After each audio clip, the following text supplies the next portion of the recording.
Hi hello నమస్తే welcome to auto వాళ్ళ updates. So ఇప్పుడే జీవి ప్రకాష్ అండ్ దివ్య భారతి గారు నటించిన కింగ్స్టన్ మూవీ చూసి రావడం జరిగింది. అంతకంటే ముందు ఎస్వీఎస్సీ రిలీజ్కి ఎంతమంది వెళ్తున్నారు కింద కామెంట్లు అయితే షేర్ చేసుకోండి. నేనైతే ఆల్రెడీ టికెట్ బుక్ చేశాను. And coming to Kingston movie, ఇది ఒక సీ బ్యాక్ డ్రాప్తో వచ్చిన ట్రైలర్ అయితే నన్ను అయితే ఆకట్టుకుందండి. సో అందుకే ఈ మూవీకి అయితే వెళ్ళాను. ఈ మూవీ బేసిక్ స్టోరీలో వచ్చేసి సముద్రంలోకి ఎవరు వెళ్తే వాళ్ళైతే ఒడ్డుకి శవంలా కొట్టుకొస్తున్నారు. అదే మన దేవరా సినిమాలాగా. సో అసలు వాళ్ళు ఎందుకు చనిపోయి వస్తున్నారు అండ్ అలానే సముద్రంలో ఏముంది ఇదంతా తెలియాలంటే ఈ మూవీ ట్రై చేయాల్సిందే. ఈ మూవీలో పాజిటివ్ విషయానికి వస్తే టెక్నికల్గా ఈ మూవీ చాలా స్ట్రాంగ్ ఉందండి. ఎస్పెషల్లీ సినిమాటోగ్రఫీ చాలా షార్ట్స్ అయితే చాలా బాగున్నాయి. ఎస్పెషల్లీ క్లైమాక్స్లో చాలా బాగా అనిపించింది. ఇంకా సౌండ్ డిజైన్ అయితే అక్కడక్కడ కొన్ని సీన్స్కి ఎలివేషన్ ఇవ్వడానికి అయితే ట్రై చేసిందండి. ఇంకా ప్రొడక్షన్ వాల్యూస్ కూడా చాలా బాగున్నాయి. వాళ్ళ డబ్బులు అయితే మనకైతే స్క్రీన్ మీద ప్రతి రూపాయి కనిపిస్తుంది. ఇంకా మాక్సిమం ఇవేనండి ఈ మూవీలో పాజిటివ్స్. నేను బోతద్దం మీద వెతికినా ఇవే కనిపించాయి. ఇంకా నెగిటివ్స్లో మనం చాలా మాట్లాడుకోవాలి. ఈ మూవీలో నెగిటివ్స్ విషయానికి వస్తే స్టోరీ లైన్ అండి. చాలా అంటే చాలా రొటీన్ స్టోరీ లైన్, మనం ఎప్పటి నుంచో చూస్తున్న స్టోరీ లైన్. పోనీ ఆ ప్రొసీడింగ్స్ అన్న ఏమైనా ఇంట్రెస్టింగ్గా చూపించారంటే అది కూడా లేదు. మూవీ అయిపోయిన తర్వాత కూడా మనకైతే ఏదో మూవీ చూసి వచ్చామన్నట్టుగా అనిపిస్తుంది అంతే. లిటరల్ అండి ఇలా స్టోరీస్కి ఏంటంటే స్టార్టింగ్ ఇనీషియల్ పోర్షన్ నుంచి మనైతే కొద్దిగా ఎంగేజ్ చేయాలి, ఆ స్క్రీన్కి మనైతే హూక్ అవ్వాలి. బట్ అదేం ఉండదండి, టూ ఫ్లాట్ నేరేషన్స్ అలా వెళ్ళిపోతూ ఉంటుంది మూవీ అంతే.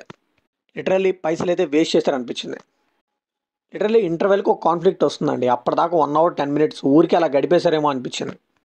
అందులో అయినా కాన్ఫ్లిక్ట్ సరిగ్గా వస్తుందంటే అది సరిగ్గా రాదు. దానికి డీటెయిలింగ్ సరిగ్గా ఉండదు. ఒక ఎగ్జిక్యూషన్ అనేది చాలా అంటే చాలా ఫ్లాట్గా ఉంటుంది. సో టోటల్గా రైటింగ్ ఎగ్జిక్యూషన్ అయితే చాలా డిసప్పాయింట్మెంట్ అండి. లిటరల్లీ మన పేషెన్స్ అయితే టెస్ట్ చేస్తారు. ఫస్ట్ హాఫ్ అంతా కూడా ల్యాగ్లోనే ఉంటుంది. ఇప్పుడు స్టార్టింగ్లో వచ్చుంటే ఆ కాన్ఫ్లిక్ట్ మనకైతే కొద్దిగా ఇంట్రెస్టింగ్ ఉండేదండి. తీసుకెళ్లి ఇంటర్వెల్లో పెట్టారు. పోనీ సెకండ్ హాఫ్ అన్నా కొద్దిగా ఎంగేజింగ్గానే డిజైన్ చేసుకున్నారంటే అది లేదండి. అన్ఇంట్రెస్టింగ్ ప్రొసీడింగ్స్తో, ఒక ఫ్లాట్ నెరేషన్స్తో అసలు ఈ సినిమా ఎందుకు చూస్తున్నామో మనకే తెలియకుండా నా పక్కనోడైతే నిద్ర కూడా పోయాడు. అస్సలు అంటే అసలు ఎక్స్పెక్ట్ చేయలేదు. జీవి ప్రకాష్ గారి నుంచి ఇలాంటి మూవీని అయితే నేను ఎక్స్పెక్ట్ చేయలేదు. ఇంకా ఫస్ట్ హాఫ్ అయితే పేషెన్స్ టెస్ట్ అండి. సెకండ్ హాఫ్ అయితే ఎప్పుడెప్పుడు బయటికి వెళ్ళిపోదాం అని అయితే నేనైతే వెయిట్ చేశాను. సో ఫస్ట్ హాఫ్ అంతా కూడా ఒక ఆర్టిఫిషియల్ ఎమోషన్ అండి. దాన్ని పెట్టుకొని ఏదో రుద్దుదామని ట్రై చేశారు, ఏమీ వర్కౌట్ అవ్వలేదు. దానికి తోడు సీన్స్ కూడా అసలు అంటే అసలు ఇంట్రెస్టింగ్గా ఉండవు. లిటరల్లీ సెకండ్ హాఫ్ కొద్దిగా బెటర్ కంపారిటివ్లీ ఫస్ట్ హాఫ్ కంటే కొద్దిగా తక్కువ విసిగించారు. ఇంకా సినిమా చూశాక నా పొజిషన్ చెప్పాలంటే శంకరదాద ఎంబీబీఎస్ మూవీలో వైష్ణవ్ తేజ్ గారు ఉన్నారు కదా, అదే మన పొజిషన్ కూడా. అసలు సీన్ టు సీన్ లింక్ ఉండదండి, ఒక లాజిక్ ఉండదు. అసలు కనీసం ఆ టీం అన్న ఈ మూవీని చూస్తున్నారో లేదో మనకే తెలియదు.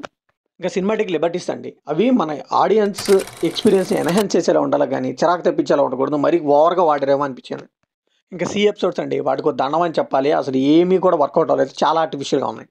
క్లైమాక్స్లో ఒక ట్విస్ట్ మాదిరి రివీల్ చేస్తారండి. అది ఎప్పుడుకో లేట్ అయిపోయింది మూవీలో. అదే మనం ఆల్రెడీ ప్రిడిక్ట్ చేసేలాగా ఉంటుంది. అది ఎప్పుడో స్టార్టింగ్లో వస్తే బాగుండేదేమో. అప్పటికే మూవీ అంతా డిస్కనెక్ట్ అయిపోయి జనాలు అంతా నిద్రపోతూ ఉంటారు, అప్పుడు వస్తుంది ఆ ట్విస్ట్. లిటరల్లీ చెప్తున్నా కదా, ఈ మూవీ అయితే టార్చర్ అండి. నా మాటిని ఈ మూవీని అయితే మీరైతే టికెట్ బుక్ చేసుకోవడం వేస్ట్, మీ మనీ అయితే నాకు అనిపిస్తుంది. సో ఇలాంటి మూవీస్ కావాల్సిన థ్రిల్లింగ్ కానీ, ఆ ఎపిసోడ్స్ కానీ, ఆ ఇంట్రెస్టింగ్ ప్రొసీడ్స్ కానీ ఏమీ లేకుండా వీళ్ళైతే చాలా జాగ్రత్త పడ్డారు. చాలా బోరింగ్ కానీ చాలా డిజాస్టర్గా అయితే మూవీని తీశారు. అసలు వీళ్ళు తీసుకున్న జానర్ ఏంటి, వీళ్ళు చూపిస్తుంది ఏంటి, అసలు ఏం చూపిస్తున్నారా అన్న ఏ ఫీలింగ్ లేకుండా సినిమా చూడాల్సి వచ్చింది. ఒక్కటంటే ఒక్క క్యారెక్టర్ కూడా ఇంట్రెస్టింగ్గా రాసుకోలేదు. లిటరల్లీ హీరో క్యారెక్టర్ కూడా మనకైతే ఏం కనెక్ట్ అవుతుంది, చాలా ఆర్టిఫిషియల్గా ఉంటుంది. ఇంకా తెలుగు టబ్బింగ్ కానీ సాంగ్స్ కానీ ఏమీ బాగాలేదు. టార్చర్ అంటే టార్చర్ అని చెప్పొచ్చు. ఇంకా జీవి ప్రకాష్ గారు మ్యూజిక్ కూడా అప్ టు ద మార్క్ అయితే అనిపించలేదు. ఇంకా అట్లీస్ట్ దివ్య భారతి గారు అని చూద్దామంటే ఆవిడ సీన్స్ కూడా ఏమీ లేవు, ఒక్కటి కూడా వర్కౌట్ అవ్వలేదు. సో ఫైనల్గా ఈ మూవీకి మనం ఇచ్చే వడ్డీకి అంటే నేను ఇంత చెప్పాక కూడా మీరు టికెట్ బుక్ చేసుకుంటే మాత్రం మీరైతే పేషెన్స్ టెస్టర్ మూవీకి వెళ్ళటమే. లిటరల్లీ నేను చెప్తున్నా కదా, ఈ మూవీకి మీరు ఇంటర్వెల్కో ఆర్ లేకపోతే సెకండ్ హాఫ్లో మధ్యలోనే వచ్చేస్తారు. సో ఇది కంప్లీట్లీ నా ఒపీనియన్ మాత్రమే. మరి ఈ మూవీ మీకు ఎలా అనిపించిందో కంప్లీట్ చేసేసుకోండి, లైక్ చేయండి, షేర్ చేయండి, వెళ్ళే ముందు సబ్స్క్రైబ్ చేసుకోండి.